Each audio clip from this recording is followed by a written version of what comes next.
Hey, Richard from DigitalFoundry here with a look at the Day 1 patch for The Witcher 3 Wild Hunt. There's been talk of poor performance on review copies of the game, plus discussion on frame rate improvements on the Day 1 patch coming at the expense of overall image quality. We wanted to get to the bottom of that, and we also really wanted to check out CD Projekt Red's dynamic scaling technology. So the idea here is that the game automatically changes resolution from its base 900p to a maximum of 1080p according to GPU load at any given point. Right now we've only got the Xbox One version of the game, and it's worth pointing out that it's the PS4 version that has been the focus for most of the reviews, so there may be some differences. However, what's clear is that The Witcher 3 runs with an unlocked frame rate both in its pre-patched and patched formats. So that means that frames are rendered as they are completed, resulting in an inconsistent update. And we can't help but feel that a 30 FPS cap would actually be instrumental in producing a visually more pleasing presentation overall.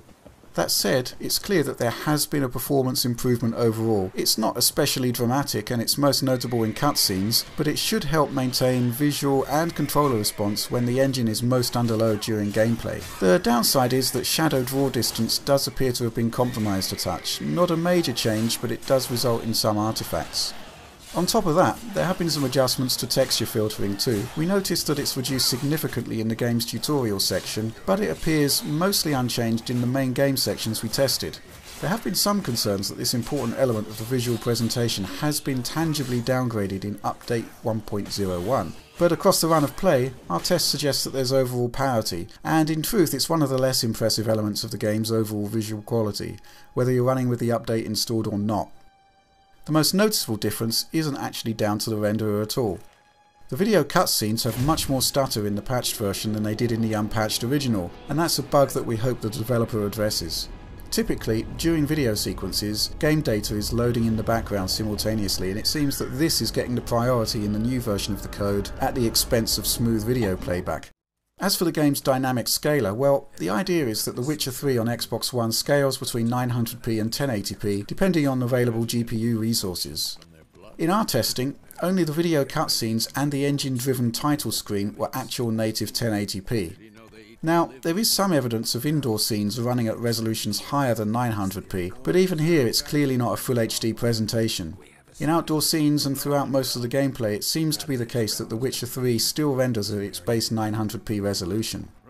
So, overall then, should you install The Witcher 3's Day 1 patch? It has its issues, but on balance the performance increases and the bug fixes put into effect throughout the game make it a worthwhile update.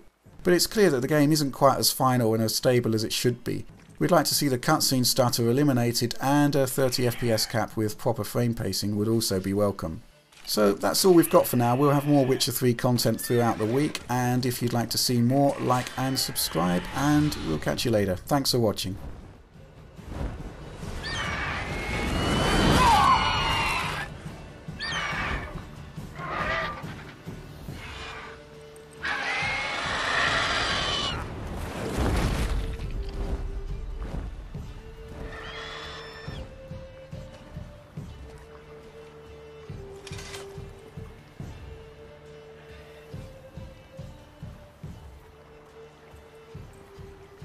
Has it gone?